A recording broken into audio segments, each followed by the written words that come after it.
இது திருமணமான ஆண்களுக்கான டிப்ஸு. ஸோ உங்கள் ஒய்ஃப் வந்து உங்கள் அம்மாவை பற்றி நிறைய குறைகள் சொல்கிறாங்களா?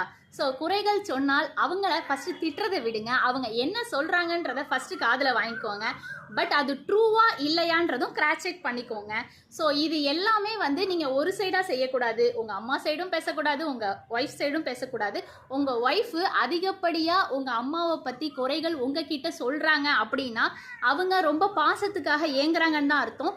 உங்களோட அரவணைப்பு கம்மியாக இருக்குன்னு தான் அர்த்தம். ஸோ நீங்கள் அவங்க கிட்ட அதிக லவ் கொடுத்தீங்கன்னா அவங்க உங்கள் அம்மா வந்து உங்கள் ஒய்ஃபை டிஸ்டர்ப் பண்ணாலுமே அது அவங்களுக்கு பெரிய விஷயமா தெரியாது. உங்களோட லவ் தான் வந்து ஃபர்ஸ்ட் ஆஃப் ஆலாக நிற்கும். ஸோ நீங்கள் அவங்களுக்கு அரவணைப்பு கொடுக்கலன்னு தான் நான் சொல்லுவேன். அவங்க அம்மா மேலே தப்பாக இருந்தாலும் சரி, உங்கள் ஒய்ஃப் மேலே தப்பாக இருந்தாலும் சரி, என்னோட ஸ்மால் சஜஷன் என்னன்னா, நீங்கள் உங்கள் ஒய்ஃபுக்கு கொடுக்குற லவ் கம்மியாயிட்டே வருதுன்னு தான் அர்த்தம். நீங்கள் லவ்வை ஃபுல்ஃபையாக கொடுத்தீங்கன்னா அவங்களுக்கு எந்த